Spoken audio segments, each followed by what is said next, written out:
Olá, seja muito bem-vindo a mais um Direto com a Palavra, nossa única regra de fé e prática. Estamos discorrendo aqui sobre a leitura do guia do estudo da Palavra de Deus, uma inspiração menor para nos guiar para a inspiração maior, que são as Sagradas Letras, né? Lição aí da Escola Sabatina, título de hoje: Desenvolvendo o que Deus efetua em nós. Após apresentar Jesus como exemplo perfeito de humanidade e obediência à vontade de Deus, Paulo direcionou sua atenção aos filipenses. Ele reconheceu a obediência que tinham ao Senhor desde que haviam aceitado a mensagem do Evangelho e os incentivou a continuar firmes nessa obediência. Depois de destacar a cruz como o caminho para a salvação e a vida de Cristo como nosso exemplo, Paulo apresentou de maneira prática como viver esses princípios. Leitura de Filipenses capítulo 2, versos 2, 12 e 13. O que Paulo quis dizer com essa frase: desenvolvam a sua salvação?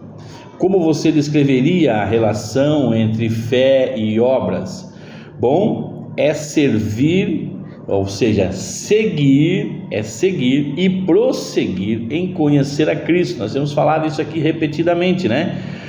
As obras são resultado automático do desenvolvimento da fé e não uma exposição para que alguém perceba, né, que estamos fazendo algo por desencargo, né? Mas é resultado. As obras são resultado da nossa fé e da nossa entrega. É automático, né? As obras não são um esforço para que sejamos notados, mas é algo que fazemos fluentemente, porque Cristo nos alcançou. Paulo não apresentou um evangelho diferente do que ele expôs em Romanos e em outras cartas. Sua mensagem está em harmonia com o evangelho da justificação pela fé que ele pregou em Filipos e em outros lugares.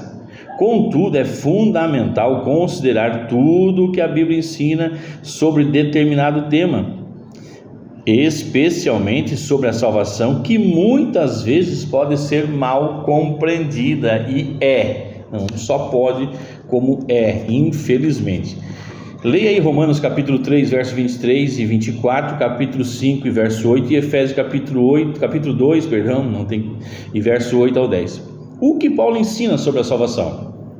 Que a salvação é pelo mérito de Cristo na cruz, amados. Não há outro caminho para a salvação. A salvação é graça mediante a fé, mas a graça que nos alcança, ela nos transforma, e isso é evidência aí para a salvação.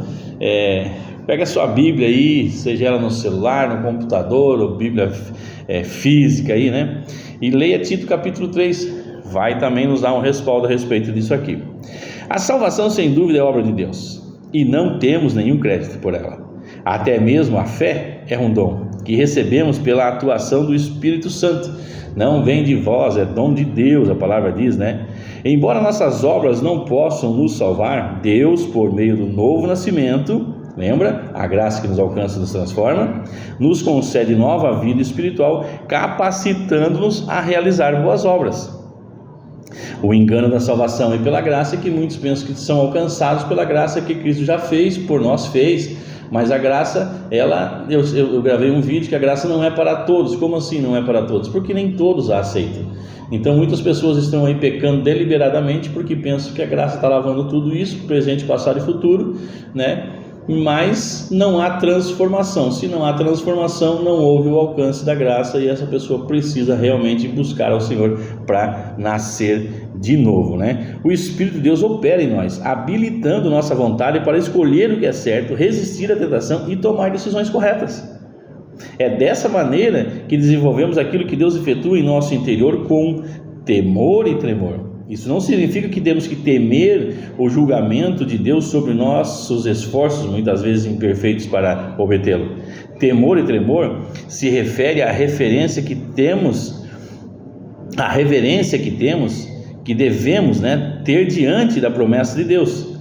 e a consciência da nossa necessidade de viver em obediência a Ele. Eu ainda aqui fazendo a lição com os nossos pequenos, a gente comentou que em determinado dia desse, que existe 2 ABCs, o ABC da escola, que é A, B, C, D, e o ABC de Deus, que é obedecer. Então precisamos viver em obediência, né? Você já percebeu Cristo agindo em sua vida e ao mesmo tempo a natureza pecaminosa resiste ao que Deus realiza em nós? O que fazer para vencer essa tendência? Questão aí de rodapé. Bom, sim, já percebi Cristo, né? As escolhas refletem o agir de Cristo. E como nós nos alimentamos do alimento físico, e se passamos algum tempo sem nos alimentar, logo percebemos que a nossa carne começa a se enfraquecer, assim também nós precisamos nos alimentar diariamente da palavra de Deus e em oração para nos mantermos de pé e produzirmos testemunho para louvor a Deus. Que palavra maravilhosa, né? Que nos lava, que nos regenera, né? Que nos coloca no prumo, que nos chama para perto de Deus, que nos renova, né? Nos qualifica como cristão. Amém, amados? Louvado seja Deus. Vamos orar? Pai amado, Pai eterno, obrigado pela Tua palavra, meu Deus. Obrigado por esse ensino maravilhoso. Obrigado pelo Teu cuidado com os nossos. Obrigado pelo Teu cuidado com a nossa vida. Obrigado pelo Teu lavar regenerador da palavra. Obrigado, Senhor. Obrigado por tudo que Tu faz, mas obrigado por quem Tu és. Em nome de Jesus. Amém. Abraço, meus amigos, e abraço aí aos nossos amiguinhos.